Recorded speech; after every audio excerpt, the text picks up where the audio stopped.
हमारे YouTube channel में आपका स्वागत है। आज हम जानेंगे MS पेंट के होम मेनू के बारे में। तो MS पेंट को सबसे पहले ओपन करते हैं। ओपन करने के लिए आप सर्च में पेंट टाइप करें, पर क्लिक करें।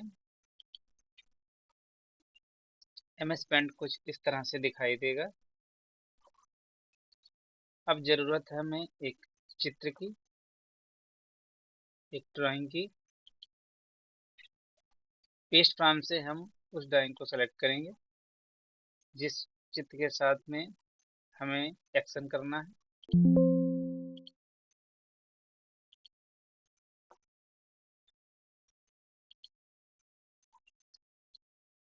अब हम क्लिपबोर्ड के कट, कॉपी, पेस्ट ऑप्शन को यूज करना सीखेंगे। जैसा कि आप सभी को पहले से पता है कि किसी भी ऑब्जेक्ट को, किसी भी चित्र को, किसी भी मैटर को कट करने के लिए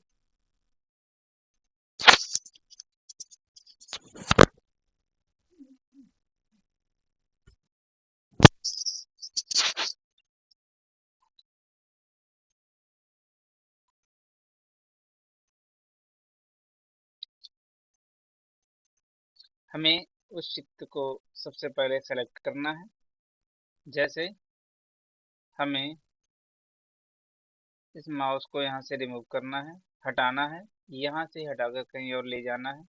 तो सबसे पहले उसे हम सेलेक्ट करेंगे।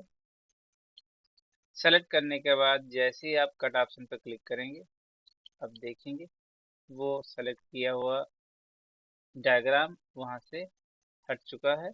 इसे दूसरी जगह ले जाना है। आप पेस्ट ऑप्शन पर जैसे क्लिक करेंगे, यहाँ पर आप देखेंगे यहाँ से कट किया हुआ ऑब्जेक्ट यहाँ पर आ चुका है, जो कि अभी सेलेक्टेड है। अब आप इस पे क्लिक करें और यहाँ इसे जहाँ भी रखना हो वहाँ रख सकते हैं। दोबारा से पेस्ट करके इसे कई बार भी पेस्ट कर सकते हैं। तो ये तो था हमारा कट ऑप्शन। यदि हम चाहते हैं ये चित्र यहाँ पर भी रहे और नई जगह पर भी चला जाए, तो ऐसे केस में आपको क्या करना है, सिलेक्शन पर क्लिक करना है। यहाँ से इसे हम सेलेक्ट करेंगे। सेलेक्ट करने के बाद कॉपी ऑप्शन पर क्लिक करेंगे। कॉपी ऑप्शन पर जैसे ही आप क्लिक करेंगे तो आप देखेंगे इसमें पहले की तरह से कुछ ऐसा नहीं हो रहा है।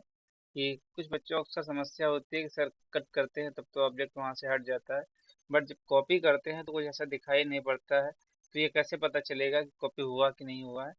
तो यदि कॉपी हो गया है तो जैसे आप पेस्ट ऑप्शन पर क्लिक करेंगे, आप देखेंगे इसकी एक कॉपी यहाँ पे जनरेट हो गई है। तो इसका मतलब ये है कि ये कॉपी हो चुका है और इसकी आप बहुत सारी कॉपी कुछ इस तरीके से पेस्ट पर क्लिक करके बना सकते हैं।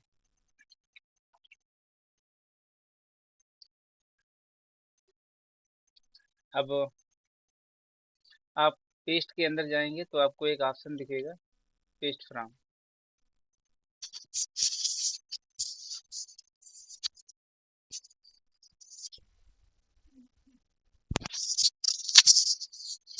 पेस्ट फ्रॉम का इस्तेमाल जो है उस सिचुएशन में आप करेंगे जब आप चाहते हैं, आपके पास एक करंट फाइल ओपन है और आप चाहते हैं कि हम इस फाइल के साथ में किसी फाइल, दूसरी फाइल से इमेज को लाके दोनों फाइलों को एक साथ में सेव कर दें। तो ज़्यादातर हम ऐसे केस में पेस्ट फ्रॉम का इस्तेमाल करते हैं। ये हमारी करंट फाइल है, करंट फाइल के अंदर रखा हुआ डेटा है और हम चाहते हैं पेस्ट फ्रॉम से और भी कोई डेटा लेकर आए और यहाँ से कोई भी डेटा हम ले लेते हैं।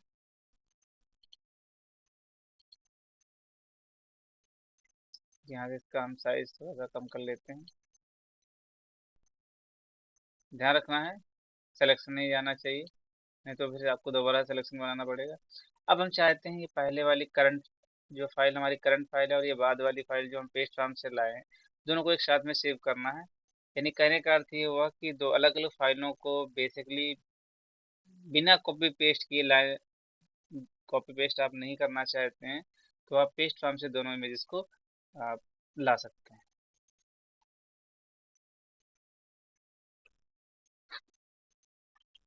अब जो सबसे इम्पोर्टेंट चीज है, जो अधिकतर लोग इस चीज को करते नहीं हैं, बस सेलेक्ट पर जाने के बाद वो नॉर्मली सेलेक्ट कर लेते हैं।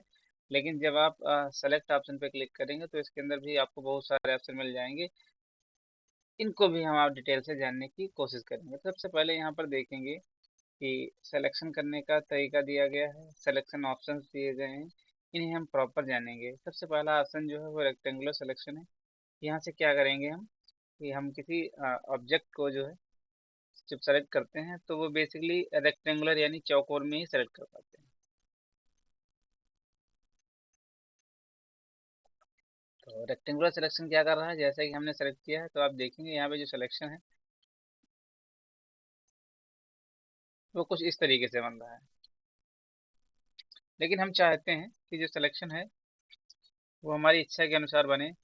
तो यहाँ पर आप देखेंगे आपको दिखाई पड़ेगा फ्री फ्रॉम सिलेक्शन। जब आप इस पर क्लिक करते हैं तो आप देखेंगे यहाँ पर कि जो आपके सेलेक्ट करने का जो तरीका है वो थोड़ा सा बदल चुका है, और आप इसको किसी भी तरह से सेलेक्ट कर सकते हैं।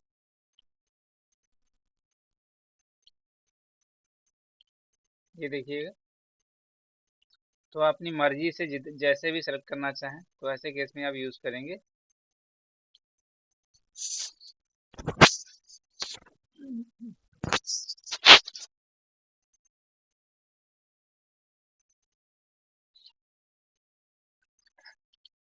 तो इसके बाद आपको दिखेगा सेलेक्ट ऑल का ऑप्शन,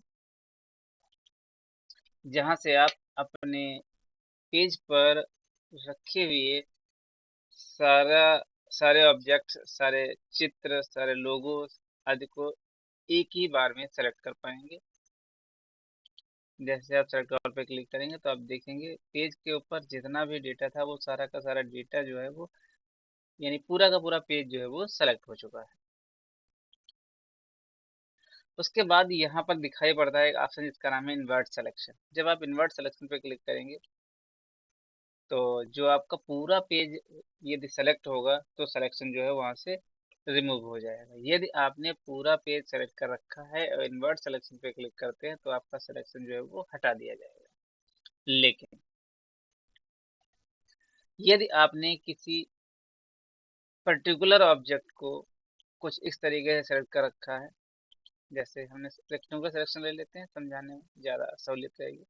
तो हमने इसका सिलेक्शन बना रखा है इस मॉनिटर का, और अब ऐसे केस में यदि अब आप इन्वर्ट सिलेक्शन पर करेंगे तो क्या होगा, इस चीज़ को ध्यान से देखने की बात है। आप देखेंगे आपका ऐसा लग रहा है आपको कि पूरा का पूरा पेज जो है वो सेलेक्ट हो चुका है। लेकिन अब इसको आप प्रॉपर चेक करने के लिए डिलीट बटन को जब आप प्रेस करेंगे तो आप देखेंगे बाकी जो डेटा था वो डिलीट हो चुका है। बट हमने हिस्ट्री को डिलीट करने की कोशिश करी तो बाकी डेटा डिलीट हो गया, लेकिन जिस डेटा को मैंने सबसे पहले सेलेक्ट किया था वो डेटा हमारा या वो चित्र जो है वो सेफ है, बाकी सारा डिलीट हो चुका है। तो समझने वाली बात ये है कि यदि आप किसी पर्टिकुलर ऑब्जेक्ट को सेलेक्ट करते हैं,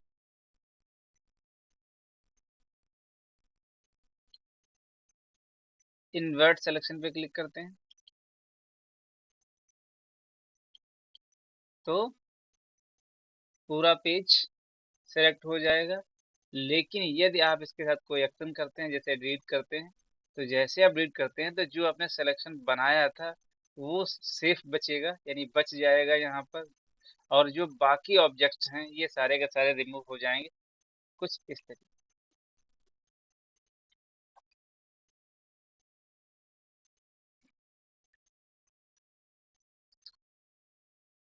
लेकिन यदि आप कंट्रोल ए से आपने सारा पेज सेलेक्ट कर रखा है और आप इन्वर्ट सिलेक्शन पे क्लिक करेंगे तो सिलेक्शन यहाँ से रिमूव हो जाएगा।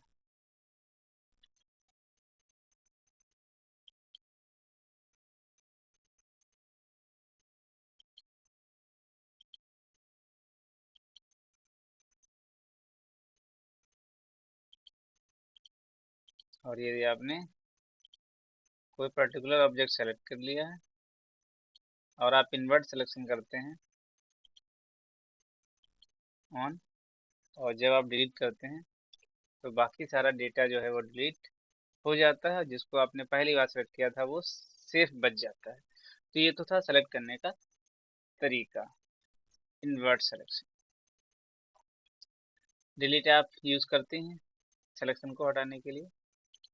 जैसे यदि आपने सिलेक्शन, सॉरी, ये सिलेक्शन चौकोर वाला हमने बनाया ये, और हमें डिलीट करना है, तो वो सेलेक्ट किया हुआ ऑब्जेक्ट पर्टिकुलर डिलीट हो जाएगा जिसको आपने सेलेक्ट कर रखा है। उसके बाद यहाँ पर आपको दिखाई पड़ता है ट्रांसपेरेंट सिलेक्शन। इसको समझना है बहुत ध्यान से।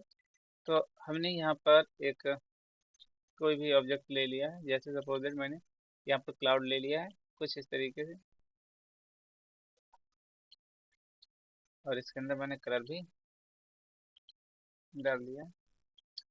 अब हमें इस वाले चित्र को मॉनिटर पर सेट करना है, तो इसको ध्यान से देखना है। हम क्या करेंगे, इसको यहाँ से हम सेलेक्ट कर लेंगे कुछ इस तरीके से, और सेलेक्ट करने के बाद इसको हम यहाँ से कट कर लेंगे। कट करने के बाद हम इसे पेस्ट करेंगे और उठा के इसके ऊपर रखेंगे। तो अब आप देखेंगे यहाँ पर कि जो मॉनिटर था इसका अगर सिलेक्शन भी आप बढ़ाएंगे तो आप देखेंगे ये बहुत सा ऑड लग रहा है।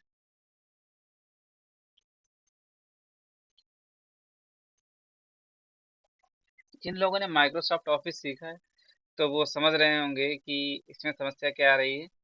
लेकिन ये माइक्रोसॉफ्ट ऑफिस नहीं है, ये माइक्रोसॉफ्ट पेंट है। तो इसमें हमें क्या करना है, यहाँ पर हम देखेंगे कि हमारा जो पिछला ऑब्जेक्ट था वो एकदम से हाइड हो रहा है। तो ऐसे केस में हम क्या करेंगे, हम सेलेक्ट ऑप्शन के यहाँ इस पर क्लिक करेंगे और यहाँ देखेंगे हमको ऑप्शन दिखाई पड़ रहा है ट्रांसपेरेंट सिलेक्शन, और बस हमें सिंपल सा इस पर क्लिक कर देना है। अब देखेंगे ये जो हमारा ऑब्जेक्ट था वो परफेक्टली सेलेक्ट हो चुका है। और यदि यहाँ से आप चाहते हैं कि इसका बैकग्राउंड दिखाई पड़े तो आप इसको कर सकते हैं, ट्रांसपेरेंसी निशान हटा सकते हैं। आप समझ रहे होंगे ट्रांसपेरेंट जो है सिलेक्शन आपका कितना इम्पोर्टेंट है। तो आई होप ये आपके समझ में आया होगा कि जो ट्रांसपेरेंट ऑप्शन है वो कैसे काम करता है।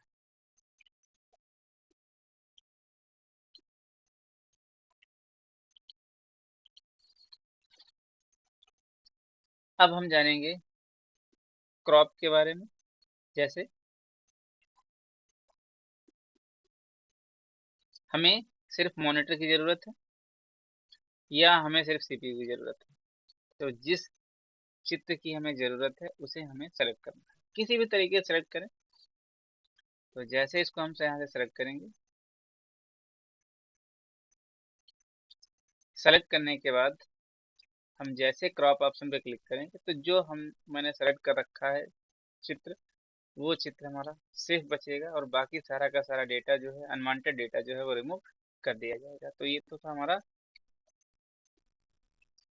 Crop option. अब ये जो चित्र हमारे पास है इसका मुझे साइज बढ़ाना है, तो हम क्या करेंगे, सिलेक्शन में जाएंगे, रेक्टेंगुलर सेलेक्ट कर या फ्री फ्रॉम सिलेक्शन, जो भी आपको अच्छा लग रहा है उस पर आपको क्लिक करना है बस, और अपना ये जो एरिया है उसे आपको सेलेक्ट कर लेना है।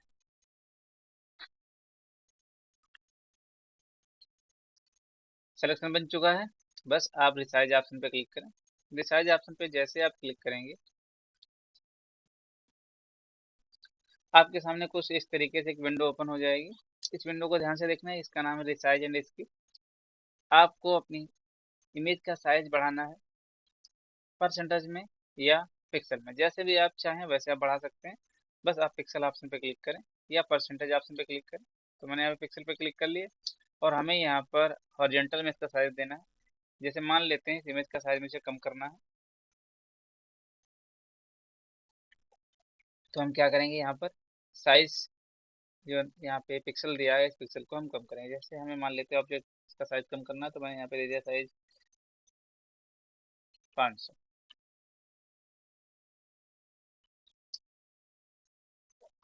अगर यहाँ पर टिक लगा हुआ है तो आप अपनी मर्जी से जो है हॉरिजॉन्टल और वर्टिकल में साइज मेंटेन नहीं कर सकते हैं। तो यहाँ पे जैसे हमने 500 लिखा और उसके रेशियो में नीचे वाला जो वर्टिकल साइज है वो ऑटोमेटिक फिलअप हो रहा है, ध्यान से देखना है। ठीक है, अगर आप चाहते हैं यहाँ हम 400 करें और यहाँ हम 200 करें, तो आप देखेंगे जब आप यहाँ पे 200 करेंगे तो ऑटोमेटिकली ऊपर जो है 345 हो जाएगा। तो अगर आप चाहते हैं कि हम अपनी मर्जी से इसको मेंटेन करें, तो ऐसे केस में क्या करना है, आपको बस सिंपल सा यहाँ पर पॉइंट लिखना है और लिखने के बाद या यहाँ से डेटा हटाने के बाद आपको यहाँ पे मेंटेन एस्पेक्ट रेशियो लिखा हुआ है, यहाँ पे टिक लगा हुआ है, इस पर आपको क्लिक करना है, इसे अनटिक कर देना है। बस अब आप अपनी मर्जी से कोई भी नंबर यहाँ पर टाइप कर सकते हैं। तो बेसिकली यहाँ पे जो ये टिक है ये लगा रहना चाहिए ताकि जो किसी इमेज का साइज है वो एक रेशियो में हॉरिजॉन्टल और वर्टिकल में कम और ज़्यादा हो। तो हमने यहाँ पर टिक कर लिया है और बस यहाँ पर हमने यहाँ पे 500 पॉइंट लिख दिया और हमने कर दिया इसको ओके। अब देखेंगे उस चित्र का जो साइज है वो कम हो चुका है, और अगर हमें इसका साइज बढ़ाना है तो बस सिंपल सा रिसाइज ऑप्शन पे क्लिक करेंगे और क्लिक करने के बाद यहाँ पर हम पिक्सल पे क्लिक करेंगे। पिक्सल पे क्लिक करने के बाद यहाँ पर हम पॉइंट्स को बढ़ा देंगे, जैसे मुझे 850 करना है या 900 करना है इसका साइज 900 पिक्सल। हाँ, वर्टिकल में 520 रहेगा और जैसे हम ओके करेंगे तो आप देखेंगे उस इमेज का जो साइज है वो बढ़ चुका है। इसके बाद आप रिसाइज ऑप्शन के अंदर जब देखते हैं तो आपको और भी कुछ ऑप्शन दिखाई देते हैं कि आप किसी इमेज को हॉरिजॉन्टल में कितने डिग्री यानी कितने अंश पे आप तिरछा करना चाहते हैं, हॉरिजॉन्टल और वर्टिकल में। जैसे हमें इस चित्र को जो है डिग्री देके 45 अंश पर इसको जो है तिरछा करना है।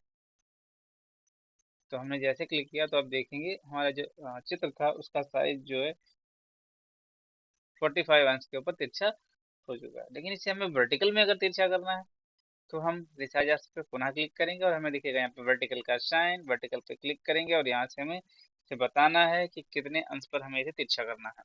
तो सिंपल सा यहाँ पर हमने दे दिया, मुझे इसे 35 अंश पे तिरछा करना है यानी 35, और जैसे हम ओके करेंगे तो आप देखेंगे हमारे चित्र का जो साइज है वो वर्टिकल में तिरछा हो चुका है। बस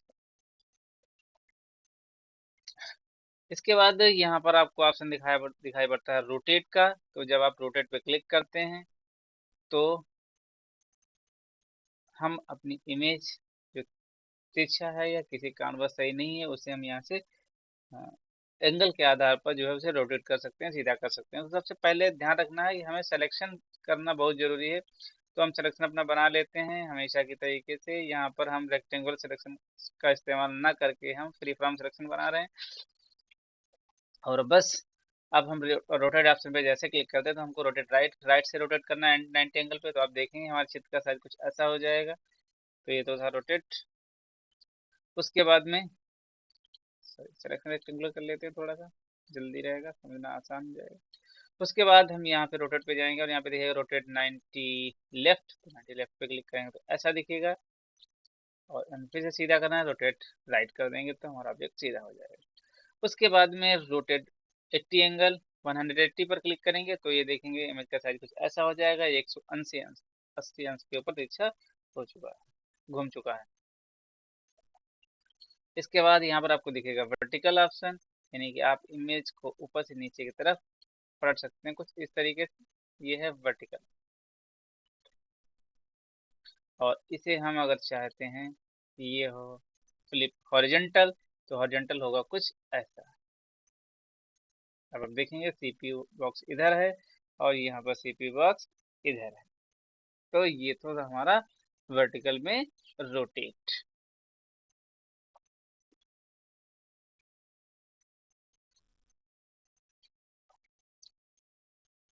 अब हम जानेंगे टूल्स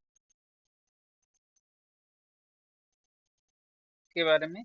तो यहाँ पर आप देखेंगे यहाँ पर सबसे पहला जो टूल्स हमको दिखाई पड़ता है वो है पेंसिल का। यहाँ से आप किसी भी ऑब्जेक्ट को ड्रॉ कर सकते हैं अपनी इच्छा के अनुसार। जैसे आप बेसिकली एक पेंसिल का इस्तेमाल करते हैं किसी चित्र को बनाने के लिए, ठीक है उसी तरीके से काम करेगी। बस आपको इस पर क्लिक करना है और अब आप देखेंगे आपकी पेंसिल यहाँ पर आ चुकी है। बस आपको माउस से लेफ्ट वाला क्लिक दबाए रखना है और अपने माउस को मूव करना है। तो आप देखेंगे यहाँ पर जो पेंसिल जो है वो सही से काम कर रही है। अगर आपको ऐसा लग रहा है पेंसिल का कलर दूसरा होना चाहिए, ब्लैक होना चाहिए, तो बस आप ब्लैक पे क्लिक कर दिए, आपकी पेंसिल जो ब्लैक चलना शुरू हो जाएगी। और आप चाहते हैं कि ये जो पेंसिल है वो पतली आ रही है, तो आपको कीबोर्ड से कंट्रोल प्लस बटन को प्रेस करना है। जो प्लस बटन है वो न्यूमेरिक साइड वाला होना चाहिए, यानी नंबर जिधर नंबर लिखे हुए थे उधर साइड वाला होना चाहिए। जैसे हम कंट्रोल प्रेस करेंगे तो थोड़ी देर के लिए तो आप देखेंगे पेंसिल का साइज जो है वो अधिक हो गया है। अगर हमें पेंसिल का साइज कम करना है तो हम कंट्रोल माइनस करके उसका साइज कम कर सकते हैं। ये देखिए, उसके बाद हमको एक ऑप्शन दिखाई पड़ेगा इरेजर। ये हमें अगर मिटाना है तो हम इरेजर पर क्लिक करेंगे और देखेंगे यहाँ पे इरेजर आ चुका है। और इरेजर बहुत छोटी है, तो ऐसे केस में आप क्या करते हैं कि जो फार्मूला अपने पेंसिल के साथ अपनाया था वही वाला अपनाना है। आपको कीबोर्ड से कंट्रोल प्लस बटन को प्रेस करना है, थोड़ी देर के लिए होल्ड रखना है, और आप देखेंगे इरेजर का जो साइज बढ़ चुका है। बस आपको माउस से लेफ्ट वाला क्लिक करना है और इस जिसे मिटाना है उसके ऊपर कुछ इस तरीके से चलाना है, और आप देखेंगे जो आपने बनाया हुआ था उसे आप यहाँ से आसानी से मिटा सकते हैं। उसके बाद यहाँ पर आपको दिखाई पड़ता है फिल ऑप्शन। आपने यहाँ से कोई एक शेप ले लिया है और बस शेप बनाने के बाद इस शेप के अंदर जो है आपको कोई कलर फिल करना है। तो बस आप इस फिल विद बकेट पर क्लिक करेंगे और बस आप यहाँ से कोई कलर जो आप कलर चूज करना चाहें चूज कर सकते हैं। और बस चित्र के अंदर आपको लेफ्ट वाला क्लिक करना है, तो आप देखेंगे उसके अंदर आपने कलर हाँ फिलअप कर लिया है। अब इसके बाद ये हमारे पास एक चित्र है और एक चित्र ये है। यहाँ पर नाम डालना चाहते हैं अगर आप, तो क्या करेंगे ऐसे केस में आपको यहाँ पे दिखाई पड़ेगा एक ऑप्शन टेक्स्ट। बस टेक्स्ट पे क्लिक करना है और क्लिक करने के बाद आपको एक कलर जो है वो सेलेक्ट कर लेना है। सेलेक्ट करने के बाद आप यहाँ पे नाम डाल सकते हैं। जैसे बाहर जैसे आप क्लिक करेंगे, या अभी आप चाहते हैं इसका साइज छोटा है तो इसे सेलेक्ट करने के बाद आप देखेंगे यहाँ पर आपको साइज का ऑप्शन मिल जाएगा और यहाँ से साइज आप बढ़ा सकते हैं।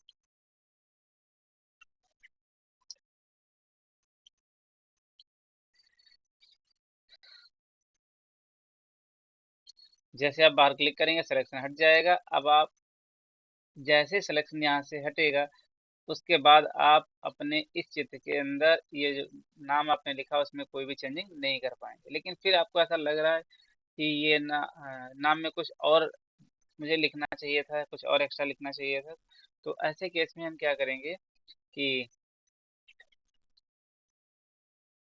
इसको हम बैक स्पेस से नहीं हटा सकते हैं।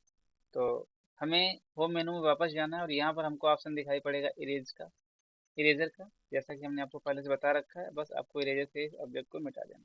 अब प्रॉब्लम यहाँ पर ये आएगी कि जब आपने इसको मिटा दिया तो हमारा ये चित्र देखने में अच्छा नहीं लगेगा। तो फिर आपको क्या करना है, सिंपल सा आपको सिंपल सा करना है। आपको यहाँ पे देखिएगा ऑप्शन फिल, और फिल पर करना है क्लिक। ध्यान रखना है, सावधानी पूर्वक फिल पर आपने क्लिक कर लिया है और जो चित्र यहाँ पे कलर भरना है यहाँ पर उस कलर पे आपको क्लिक करना है। जैसे हम चाहते हैं यही वाला जो कलर है वो कलर यहाँ पर आ जाए, ठीक है। और तो हम यहाँ पर क्लिक करेंगे और क्लिक करने के बाद इस कलर को हम सेलेक्ट कर लेंगे और फिर फिल पे दोबारा से वापस जाकर यहाँ पर हम क्लिक करेंगे तो आप देखेंगे हमने उस चित्र के अंदर सेम वही वाला कलर उसी इमेज से उठाकर डाल दिया। या हमने यहाँ पर यहाँ से कोई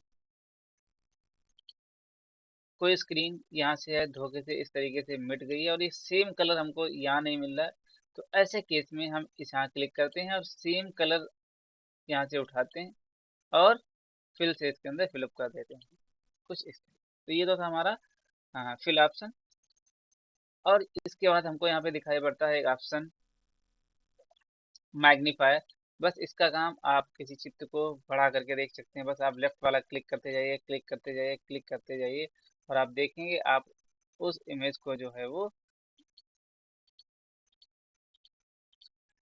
और आप इसे 800% तक जो है जूम कर सकते हैं। अधिकांश लोगों को, अधिकांश बच्चों को ये प्रॉब्लम आती है कि उन्होंने लेफ्ट क्लिक करके जूम तो कर लिया है, लेकिन वो नॉन जूम यानी इसे वापस पुरानी पोजीशन में ले जाने के लिए या इसे उससे कम जूम करना चाहते हैं तो वो व्यू मेनू के जूम आउट ऑप्शन का इस्तेमाल करते हैं, लेकिन हम आपको बताना चाहेंगे व्यू मेनू में जाने की अभी जरूरत नहीं है। बस आपने लेफ्ट क्लिक करके इसे जूम किए हैं, इसका साइज बढ़ाया है, बस अब आपको राइट क्लिक करते जाना है। राइट क्लिक करते जाना, जैसे आप राइट क्लिक करेंगे आप देखेंगे इमेज का जो साइज है वो पहले जैसा हो चुका है, यानी प्लस लेफ्ट वाला क्लिक करेंगे तो साइज बढ़ेगा और राइट वाला क्लिक करेंगे तो साइज घटेगा, कुछ इस तरीके से। तो आज हमने जाना क्लिपबोर्ड, इमेज एंड टूल्स के बारे में। अगली वीडियो में हम जानेंगे ब्रश के बारे में, ब्रश कितने प्रकार के हैं और वो कैसे हम उनका इस्तेमाल करते हैं। तो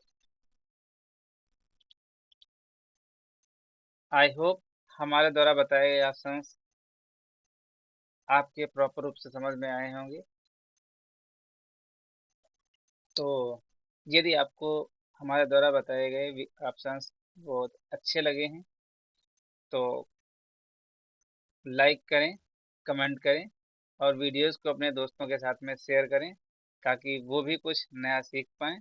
और हमारे द्वारा बताए गए ऑप्शंस में अगर आपको कुछ ऐसा लग रहा है कि जिनको आप पहली बार देख रहे हो और आप एमएस पेंट सीख भी चुके हो बट आपने ऐसी चीज़ें नहीं की हैं और इस वीडियो के माध्यम से आपको वो चीज़ें पता चल रही हैं, तो कमेंट करके जरूर बताइए इसमें ऐसा आपको क्या खास लगा। बस आज के लिए इतना ही। Thank you.